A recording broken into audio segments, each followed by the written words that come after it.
Это самый большой город пенсионеров в мире. И здесь американские бумеры живут свою лучшую жизнь. Вместо кладбищ — поля для гольфа. А вместо машин — 100 тысяч гольф-картов. Вечером они закидываются не горстью таблеток, А пивчиком на городской площади под Rolling Stones. и романтическим продолжением с бабулей. Мы в The Villages, и сегодня выясняем, как старость превратилась в долгожданный образ жизни, на который стекаются сотни тысяч пенсионеров. Каково им жить в утопии, где почти все фейк? И почему текущие жители Villages — последнее поколение, которое могло так кучеряво жить на пенсии? И никому уже никогда не получится так же. 11 миллионов 220 тысяч. Столько лет в сумме жителям Villages. Но они не живут в одном большом доме престарелых с сиделками. Наоборот, у каждого престарелого он свой. Здесь 70 тысяч домов со средней площадью 185 квадратных метров. С идеальным газоном, дорожками, гольф-картами в гараже и флагом, развивающимся у входа. Сиделок нет. Какие сиделки, если ты в бесконечном отпуске, а каждый твой день забит просто неподдающимся объяснению количеством активности. За $204 в месяц, которые платят каждый дом, они получают доступ вот к такому приложению, где я листаю события на сегодня, а они все не кончаются. Зовут играть на одной из 35 полей для тенниса, 62 полей для гольфа, в шаффлборд, пиклборд, ботче. Если напекло, можно откиснуть сотни бассейнов. Поразить земляков эрудицией и тем, что в Австрии нет кенгуру, играя в квиз в одном из 125 домов отдыха. Гей или ездишь на мини-купере, для тебя есть отдельный клуб. Ведихаш. 3000. Вступай скорее. Или создай свой. Вечером выпей коктейль и потанцуй под живую музыку на городской площади. Если пошло не в то горло, или загадочная незнакомка, с которой познакомился на танцах, раньше перезнакомилась с половиной деревни, подлечат в одной из 10 клиник. И я не сошел с ума. Это реально все тут есть. И старички всем пользуются. К списку добавляем еще 100 кафе, баров и ресторанов, 20 торговых центров и свой собственный банк. Люди переезжают со своих северов на пикапах, а через полгода продают их и покупают гольф-карты. Потому что тут есть абсолютно все для жизни. И на хайвей уже не надо. 100 миль дорог исключительно для гольф-картов соединяют дорожки для пробежки и прогулки, озера и реки для рыбалки, проезды к 90 церквям и 2 большим концертным площадкам. Если есть что-то общее у 165 тысяч человек, живущих здесь, это отношение к отдыху. Гедонизм — это награда за то, что хардворкал всю жизнь. При этом идея жить для себя и кайфовать на пенсии не уникальна для именно вилледжевчан. Это скорее характеристика американских бумеров, которых тут подавляющее большинство. Именно они переосмыслили пенсию с периода, когда ты просто доживаешь уже бесполезно свою жизнь и копишь на свои же похороны, до периода, который, God bless, мне уже дотерпеть до этой пенсии, где я смогу делать все, что захочу. Добро пожаловать в самый гостеприимный городок Флориды. 10 лет подряд недвижка здесь продавалась быстрее всего в стране. Пошли смотреть, почему. Villages — это Master Planned, Age Restricted, Lifestyle Community в Центральной Флориде. Сейчас все расшифрую. Master Planned — это спроектированный заранее жилой комплекс, который объединяет все.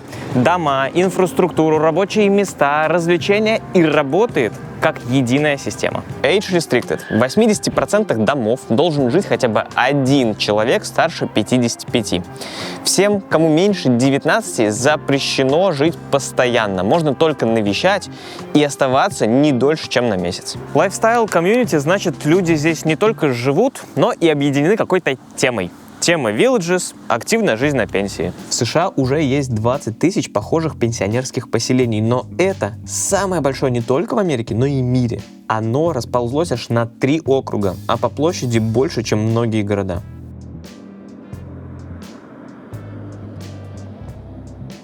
Тот, кто переезжал хотя бы раз в жизни, знает, какой это стресс. А для тех, кто 2/3 пути прошел, это вообще чуть ли не самое сложное решение. У тебя дом, в котором детки делали первые шаги. Родной город, где тетю Глашу из Волмарта знаешь уже 20 лет. Вот как решиться на переезд, да еще и в другой штат? Villages приглашает приехать на неделю, спокойно все посмотреть, пожить в обставленном доме, покататься на гольфкаре и только потом взвешенно принять решение. Но на всякий случай гайды советуют: возьмите с собой чековую книжку, потому что, скорее всего, вы захотите тут остаться. И несмотря на то, что это серьезное решение и большая покупка, половина жителей говорит, что они купили дом тут спонтанно. Кто-то даже не смотрел другие комьюнити, а некоторые вообще не собирались переезжать.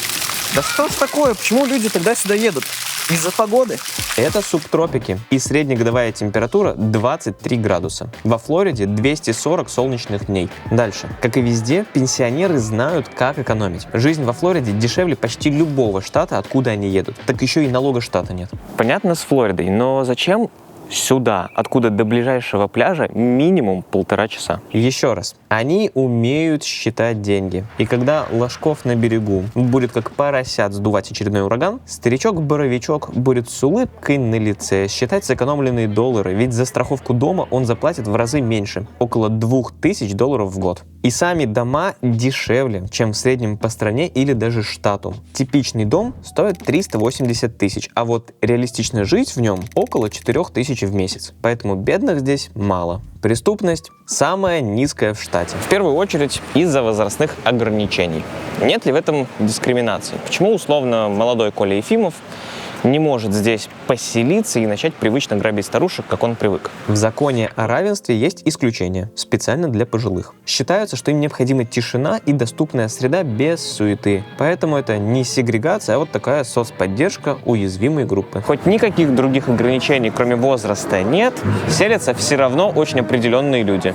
Типичный портрет. Возраст. 71 год. Аж 96% белых и только 5% родились за пределами США. Мужчин и женщин поровну. Большинство религиозные. Треть каждое воскресенье ходит в церковь на любой вкус. Есть баптистские, лютеранские, католические, пятидесятнические приходы, синагоги. Религиозные и белые, а значит что? 70% республиканцы. Подавляющее большинство приехало с северо-востока страны. Там большинство либеральное. Но вот те, кто едет на пенсию сюда, устали не только от холодной погоды, но и слишком прогрессивной политики своей малой родины. Из-за того, что люди здесь очень похожи друг на друга и почти не выезжают во внешний мир, в народе его называют the bubble, то есть пузырь. Но это они сами так выбрали жить, и в целом их все устраивает. Посмотрите, какие все довольные сидят. Если вам тоже кажется, что вы живете в пузыре, но вы этого не выбирали, пожалуйста, пользуйтесь PaperVPN. От 120 рублей в месяц вы будете смотреть все, что захотите. У них есть вот такое приложение, которое по одной кнопке включается и супер быстро работает. В один тариф ты можешь добавить всех друзей и семью. Данные они при этом никому не передают. Это абсолютно легальный способ отстоять свое право на свободу информации. Теперь у нас есть понимание, кто тут живет и даже почему едут сюда, в центр Флориды. Поехали смотреть, почему именно The Villages.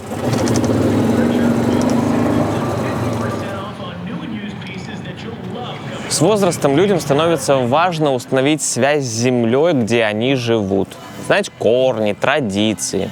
И понимая запросы своей аудитории, идейный вдохновитель Villages долго искал место, где сочетались бы отличная погода круглый год, аутентичность и связь с историей Америки. И нашел. Сейчас это кажется невероятной удачей. В 15 минутах езды друг от друга в центральной Флориде нашелся и старый город времен Испанской империи, который появился еще до подписания Декларации независимости, и старая рыбацкая деревня на озере Самтер, и ранчо, где в начале 20 века жили ковбои и пасли скот. Зато как бережно обошелся с локальной историей, основателю Villages даже нашли место для памятника в центре Spanish Springs. Все знаки, надписи и старые постройки отреставрировали, а те, что не получилось восстановить, скрупулезно воссоздали по оригинальным чертежам. И единственный минус — это все булщит и на 100% новодел. Самые старые таблички или вот такой ретро-детальки максимум 30 лет. При том, что всего 4% живущих тут не белые, белые здесь не жили никогда. Ни испанцы, ни англичане, ни ковбои, ни рыбаки.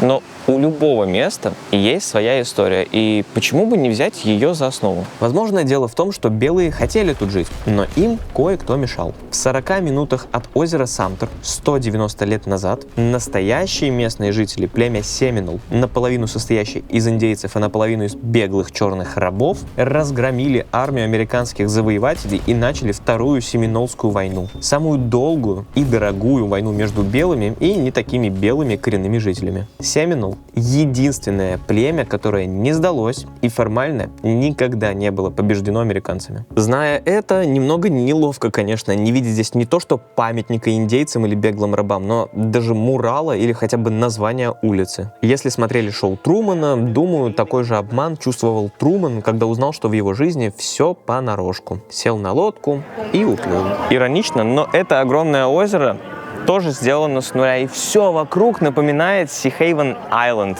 декорации, которые были в фильме. Но жители Villages не Труманы, они в курсе про вымышленную историчность и кайфуют с нее. Во Флориде 4000 других комьюнити для пенсионеров, и ни одно другое даже не приблизилось по размеру и популярности к Villages. Потому что застройщик очень чутко понял, что нужно людям, а им, какими бы американцами или стариками они не казались, нужен социальный клей. Есть такое представление, что людям третьего возраста хлебом не корми, дай сидеть на крыльце и с грустным лицом ждать внучков на лето. Это стереотип. Они хотят дальше жить и тусоваться со своими сверстниками, заниматься пенсионными делами и, как все остальные, считать, что их поколение самое крутое, а их время самое трушное. Но и не забывать, независимость и свобода все еще ценность номер один, а уж тем более у такой прослойки, как бэби-бумеры. Поэтому The Villages комбинирует лучшее из просторного пригорода с удобным городом и его общественными пространствами. Все живут в отдельных домах, но пользуются общими площадями, бассейнами и общей вымышленной историей. Они больше друг другу не незнакомцы с Миннесоты, Иллинойса и Коннектикута. А теперь они все вместе потомки испанских конкистадоров или ковбоев-авантюристов. Даже декорации из разных эпох, и те склеены единым дизайн-кодом. Оттенки приглушенные, немножко с налетом патины, в принципе, старины. Невооруженным взглядом даже не скажешь, что все эти трещины не настоящие. Потому что сделано на скилле. Дизайн всего вокруг помогал делать дизайнер Universal Park. Но вот не скажешь ведь, что это откровенный новодел. В этом и задумка. Ни в коем случае не пугать старичков новизной. Фундамент всего — миф про идеалистический, маленький американский город, который все еще как в детстве, или как в фильмах, и как было 200 лет назад. На него не влияет хаос вокруг. Демократы со своими мигрантами-трансгендерами, Илон Маск с AI-роботами и глобальное потепление. Все негативное вынесено за пределы деревень.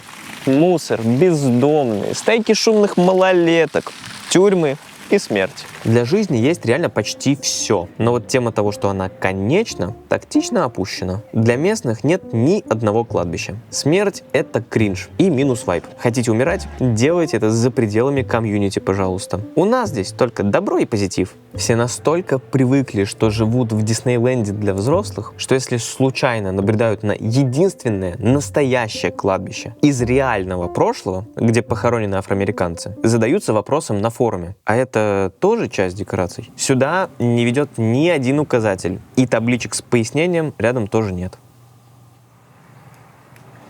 Кроме Диснейленд для взрослых, есть и другое название в народе – приемная Бога.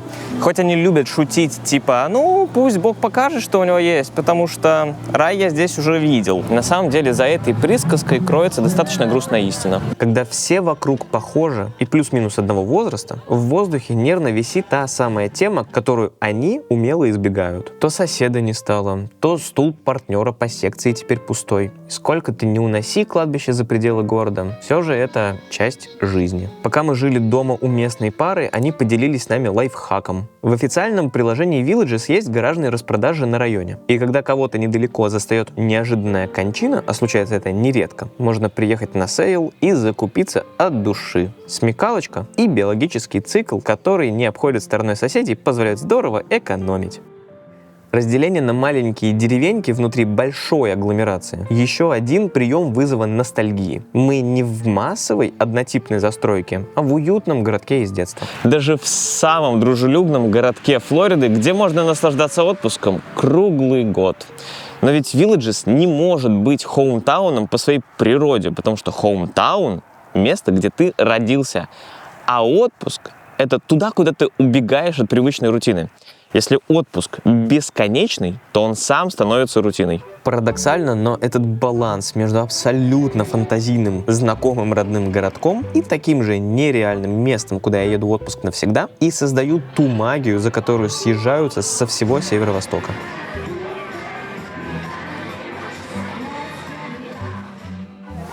Вообще фантазия градостроителей нет чего-то плохого или хорошего. Зависит от плана и, конечно, реализации. Большая часть городов Америки появилась органично. Например, Нью-Йорк, Бостон или Сан-Франциско появились сами собой и развивались постепенно, а такие как Вашингтон, Солт-Лейк-Сити и Филадельфия были спроектированы с нуля по чертежам. В первых плановых городах думали про логистику, торговлю и управление. Будет ли комфортно жителям прищемлять жопу в кафе? Их проектировщикам, положа руку на сердце, было пофиг. Постепенно эти новые города росли и богатели, и все больше людей стекалось в их центры. Не успели все опомниться, и к началу 20 века в даунтаунах резко становится тесно, грязно и не очень безопасно. Кто побогаче собрали вещи и погнали подальше в пригород, где у всех цвет воротничка и кожи снова FFF.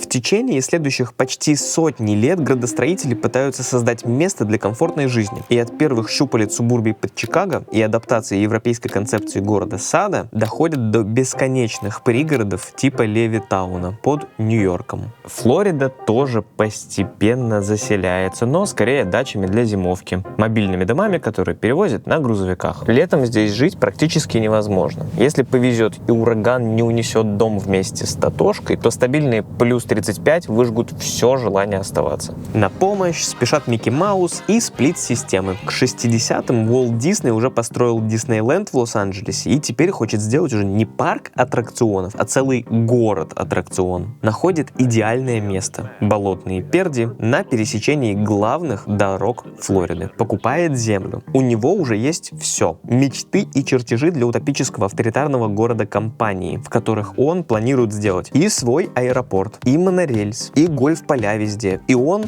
неожиданно умирает. Его брат продолжает проект, но оставляет только идею с парком и небольшим районом с отелями рядом. В это же время, недалеко от Disney World под Орландо, уже есть небольшое поселение с мобильными домами, где живут не очень богатые пенсионеры. Не очень богатые, потому что вот такой дом с доставкой в текущих деньгах стоит примерно 100 тысяч. Пенсионеры, потому что, а у кого еще есть свободное время бить баклуши зимой. Владелец парка Гарольд Шварц смотрит на планы Диснея и на первое комьюнити для пенсионеров, которое появилось в Аризоне, и понимает, им надо не просто, чтобы дешево, пенсионеров надо чем-то занять. С сыном, который по профессии рекламщик, решает, делаем поля для гольфа, и любой, кто будет тут жить, пусть играет бесплатно до конца своих дней. Параллельно появляются сплит-системы. Это дешевые кондиционеры, которые можно ставить себе прямо в окно, и их массово ставят во все помещения Флориды. Пенсионеры со всей страны начинают стекаться сюда. Население быстро вырастает до 10 тысяч человек, и теперь не хватает только одного, чтобы это было похоже на город. Сын Шварца, недолго думая, сначала берет идеи нового урбанизма, которые родились по итогам разных градостроительных экспериментов. Отец, или мать нового урбанизма — флоридский городок Сисайд, где как раз снимали шоу Трумана. А затем придумывает все: историю, архитектуру, городское планирование.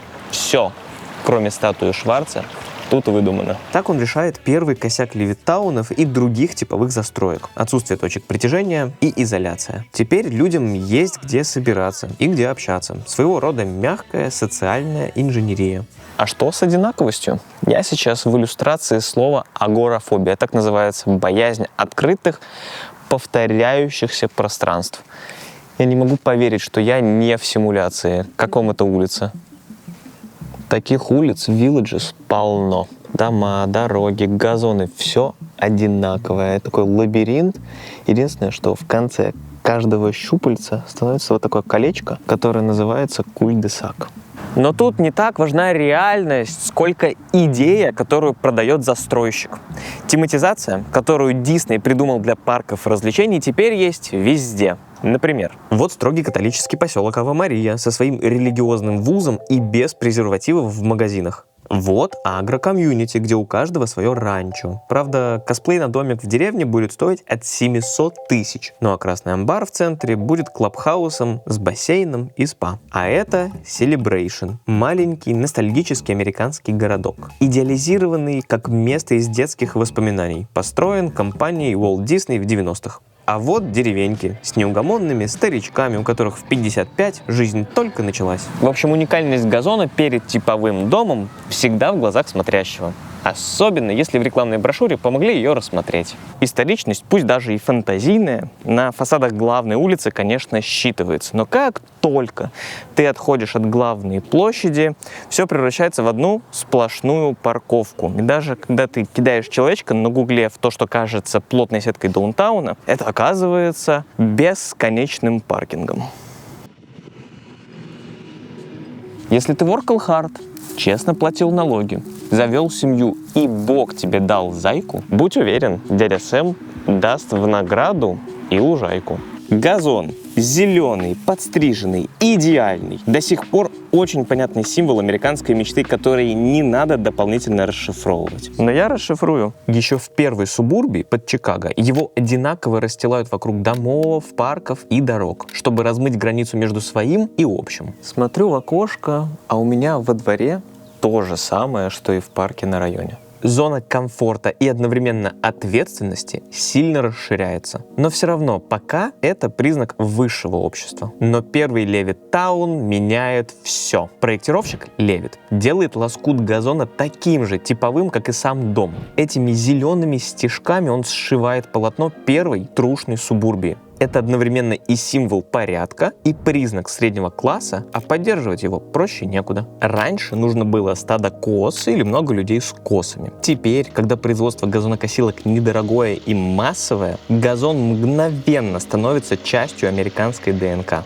До Второй мировой продавали 35 тысяч косилок в год, а к 50-му уже 1,2 миллиона. Все доступное пространство, парки, пустое место между домами и районами, как в Paint, заливают газоном. В то же время гольф из элитарной игры становится массовым. Точка перелома — 1966 год и турнир по гольфу, который впервые транслируют по телевизору в цвете. Все увидели, что реально значит трава зеленее, и захотели на свой участок такую же.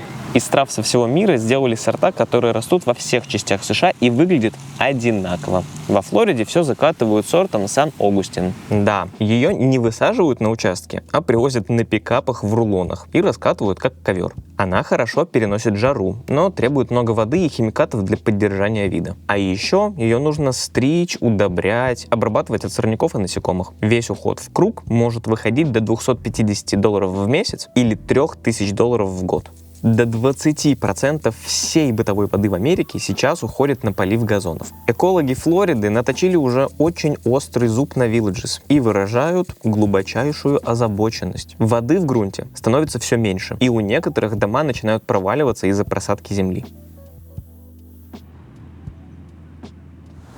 Экологов очень внимательно все слушают, и именно поэтому уже в этом году анонсировали открытие аж целых 2 новых полей для гольфа. Это будут 36-е и 37-е поля для гольфа. Они включены все в те же $200, которые платит каждый дом. Поля бывают разных типов, но есть кое-что общее. Они работают как зеленые коридоры, разделяют районы и снижают шум. А еще это чуть ли не единственный вид активного спорта, где можно оставаться профи даже на 6-м и 7-м десятке лет. Как и с газоном, раньше вот так сыграть могли себе позволить члены кантри-клуба со взносами в несколько десятков тысяч долларов в год. Но здесь самый демократичный гольф-ландшафт в мире. Кстати, в чем суть игры? У тебя есть 18 лунок, и ты по мячу лупишь так, чтобы забить мяч в каждую из лунок как можно меньшим количеством ударов. Сложность в том, что 2 одинаковых полей не существует. Нужно правильно понять, где какую клюшку выбрать, учитывать ветер и поверхность, а опыт ценится выше, чем техника. За одну партию запросто наматывается 7 километров пешком. Просто она длится 4,5 часа, и шаги копятся незаметно. С точки зрения физкультуры идеально. Но, конечно, подавляющее большинство между лунками не ходит. Мы же все еще в Америке. Что они используют? Нет, не гольф-карт. Это у всех остальных. В Villages их называют гольф-карами. Ты не только ездишь до лунок, но и едешь от дома до поля. А еще делаешь абсолютно все, что нужно для жизни. Тут 160 километров специальных дорог, включая тоннели под шоссе. 35 заправок, куда обычные машины не пускают.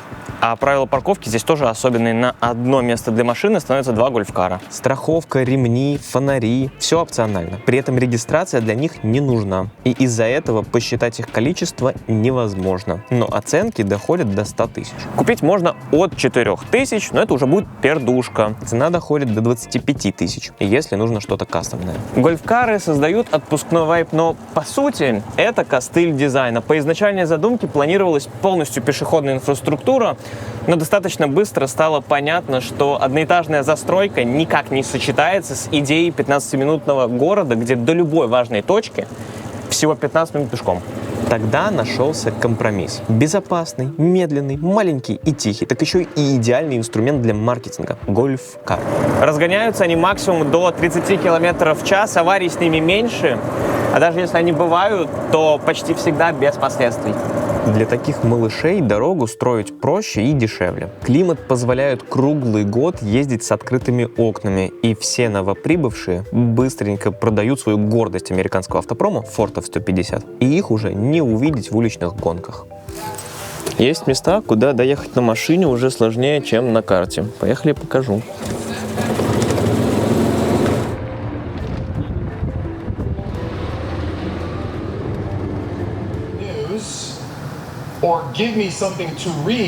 Не вылезая из гольф-кара, меня блеснул гад. Самое время поговорить про темные стороны Villages. В американском интернете, а особенно ТикТоке, у Villages есть репутация мировой столицы ЗППП. Теория гласит, люди тут живут свою лучшую жизнь. Стесняться уже нечего, поэтому есть куча клубов на любой вкус и цвет. Даже такой тематики. Вкусы и цвета закодированы. Если хочешь дать незнакомцам понять, кто ты и что любишь, вешаешь губку определенного цвета на свою машину.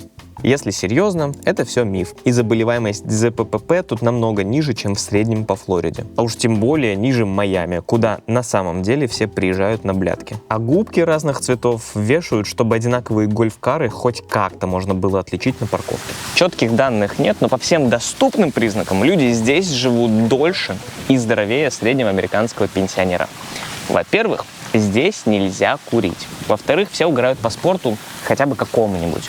В-третьих, нет одиночества. Ученые говорят, что эффект от изоляции такой же, как от 15 сигарет в день. За очень редким исключением, все подтянутые, стройные, выглядят гораздо моложе своего возраста. Это ошеломляющий контраст с типичным человеком на улице за пределами Villages. Неловко признаваться, но у многих ноги выглядят моложе наших, хотя их модель вышла аж на 40 лет раньше. И последнее – доступ к медицине. У них больше денег, а вся медичка вокруг заточена именно на возрастные болячки. Сигареты и наркотики осуждаются, а вот бокалом другим никто не брезгует. И потребление алкоголя даже выше, чем по штату. И это приводит к тому, что больше половины жителей говорят, что они сексуально активны даже в таком солидном возрасте. Несмотря на фейковость декораций и невозможность сделать полностью пешеходную среду, это все же неплохой город. Потому что это вообще не город, и никогда он им не будет. Первая перевернута причина, почему тут живут люди. Как появляется город? Нашли удачно стоящий холм с речкой или просто человое место на берегу с приятной погодой. И там поставили завод. Или наоборот, превратили в туристическую Мекку, чтобы другие приезжали посмотреть. А потом начали селиться вокруг. Но тут, в самом дружелюбном домашнем городке Флориды, никакой функции, кроме ностальгии и пенсии, нет. Деньги едут исключительно тратить в кафе и ресторанах, а не зарабатывать. Любое здание, которое похоже на историческое производство чего-то, как этот амбар, муляж для траты денег внутри. Наверное, есть работа в сфере услуг? Есть. Но почти все ее сотрудники Villages не живут и приезжают сюда каждый день с окраины. Второе, при всех признаках города, парки, дороги, бассейны, городские площади, все сделано не на налоги. Во время строительного бума у властей Флориды просто не было денег на инфраструктуру для всех новых районов с нуля. Ты застройщик, видишь потенциал, как заработать, но денег не хватает. Как быть? Можно попросить администрацию округа дать немного бюджетных денег и построить прямо город-город. А можно сказать, что строишь не город, а компанию и поднимаешь на нее инвестиции. Дальше суперсхема. Выпускаешь облигации, то есть просишь в долг у инвесторов. Клянешься сердцем матери, что деньги пойдут не только на дома, но и ливневки, канализацию и общие пространства. Как только деньги на руках, строишь, как и обещал. Кул. Теперь долг нужно отдавать. Занимал чужие, отдаешь свои.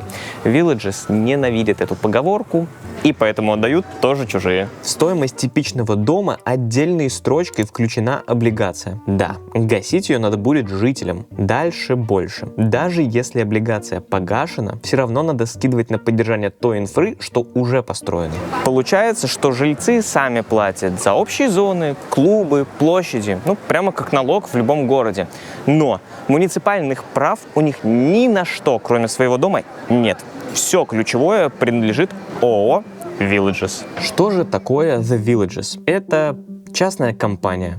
И все. Ничего больше. Поэтому никаких мэров, городских собраний, голосований и прав вето тут нет. Зато есть SEO, который может одним днем, скажем, закрыть кинотеатр, если он перестал приносить прибыль. Суть частной компании — зарабатывать деньги, в конце концов. Иронично, что именно бумеры, которые на любых выборах голосуют активнее всех, здесь именно они добровольно отказались от городских прав в обмен на комфорт и беззаботную жизнь. А у Villages тем временем есть все признаки города, кроме официального статуса.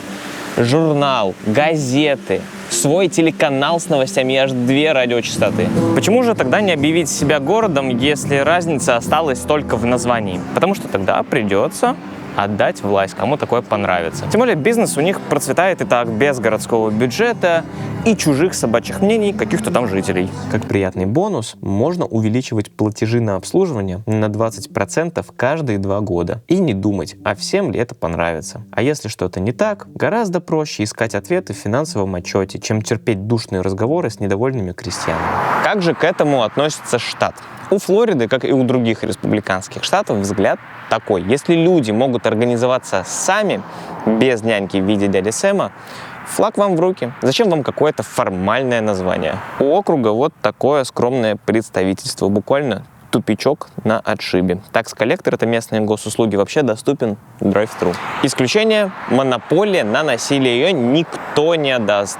Собственной полиции тут нет, и за всем присматривает шериф округа. Со всем остальным, включая скорую, пожарных, делайте как кайф. В конце концов, никто не заставляет сюда переезжать, а все приколы с облигациями, частным управлением, все это оглашается до заключения договора. Поэтому соберите в кулак свои сопли, управляйте своей жизнью сами и голосуйте своим долларом. И пока при всей недемократичности администрации довольные пенсионеры голосуют своим долларом за то, чтобы все оставалось как есть. 10 лет подряд это самое продаваемое и быстро растущее поселение в США. Вопрос, который крутится на языке с самого начала. Откуда же у них, пенсионеров и бумеров, деньги на эту красивую жизнь? По портрету типичного жителя Villages понятно, что они особая порода. Не каждый может позволить себе такую кучерявую жизнь и эти ежемесячные платежи. Сначала разберемся с пенсионерами как классом. В Америке 60 миллионов человек, которым больше 65. То есть каждый 6-й пенсионер. Из них 3/4 белые. Это супер инклюзивно, если сравнить с Villages, где быть не белым значит быть статпогрешностью. Медианный доход семьи 65+, 55 тысяч в год. Они живут не только на пенсию, хотя это и самый жирный кусок их дохода, почти треть. Средняя государственная пенсия $2178 в месяц. На втором месте по доходам неожиданно зарплата. После выхода на пенсию продолжает работать аж каждый 5-й. На третьем месте пенсии от работодателя и пенсионеров пенсионные накопления. Интересно, что помощь семьи, доп. Выплат от государства и всякого рода поддержка всего лишь 7%. А теперь сравним их с теми, кто живет здесь. В Villages медианный доход домохозяйства $70 тысяч в год, то есть на треть больше, чем в среднем по стране. А работать продолжает 12%. Можно грубо сказать, что ситуация у людей, которые живут тут, процентов на 30 лучше, чем у остальных. Ощутимо, но не в разы. До своего переезда эти люди были инженерами, учителями, владели малым бизнесом, каждый пятый из них ветеран.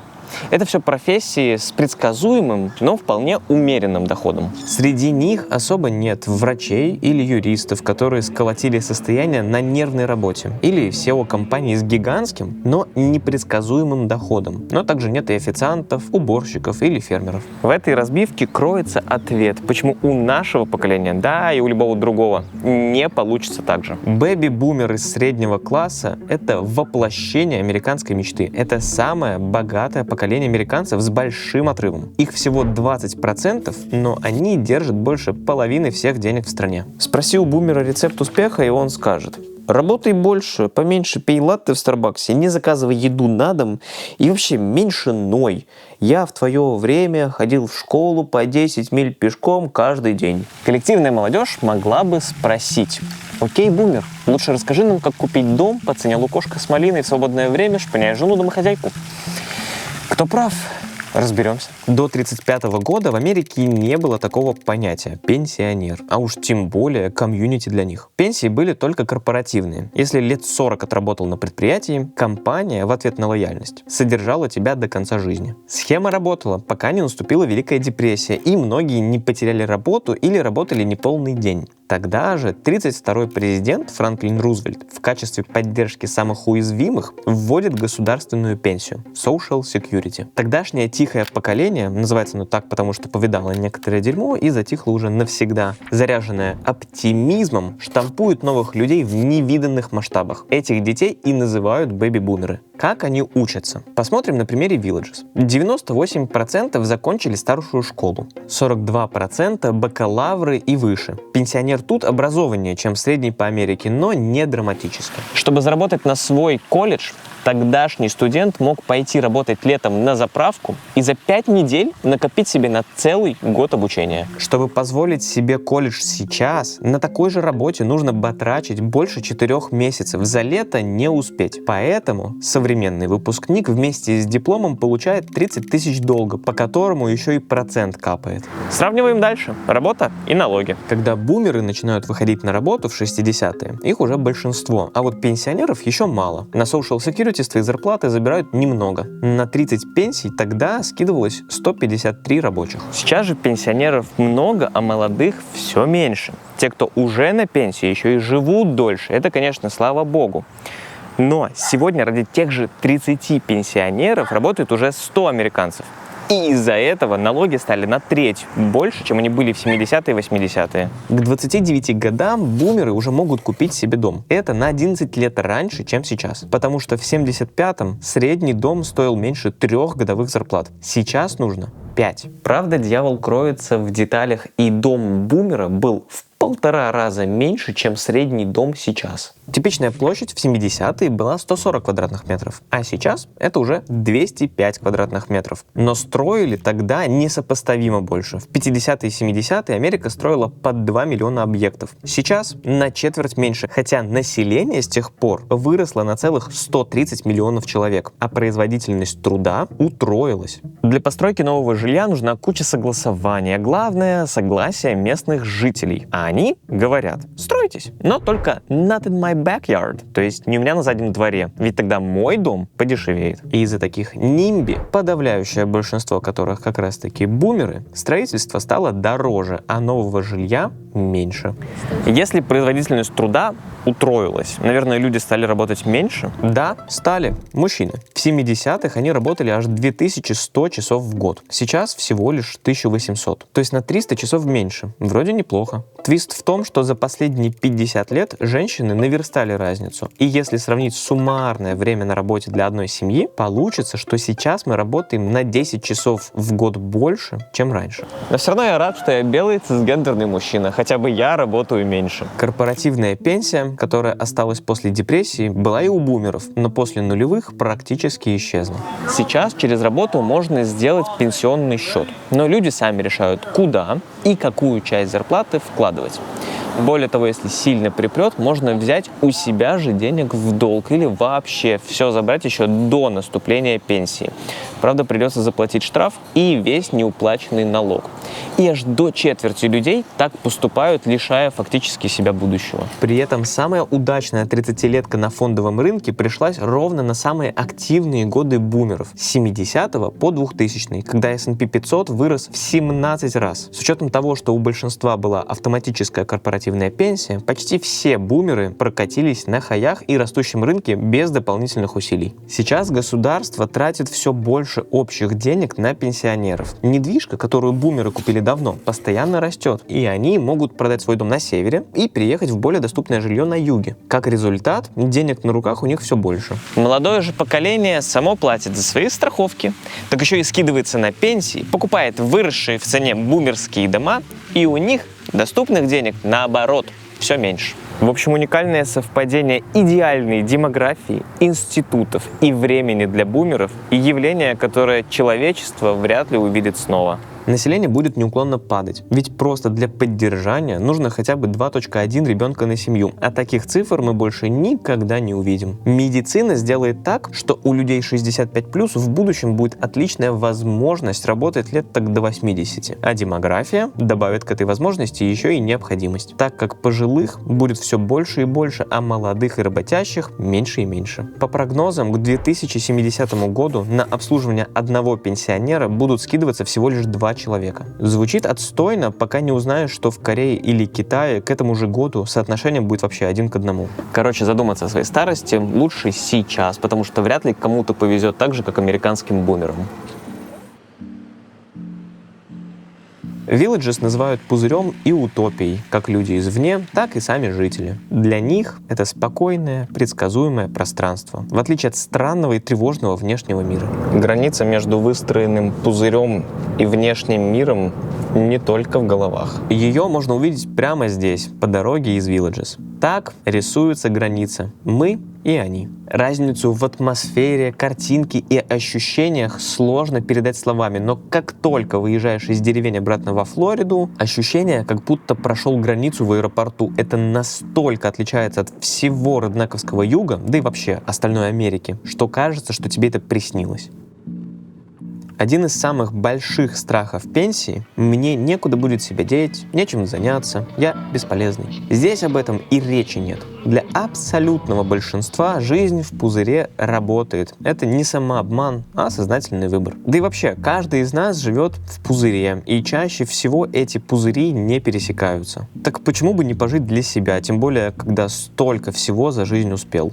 Вот где она, настоящая жизнь? Вы знаете? Я уверен, что жители Villages поспорили бы и с вами, и со мной. Я так и не понял, смог бы я сам так жить или нет. А вы смогли бы? Пока!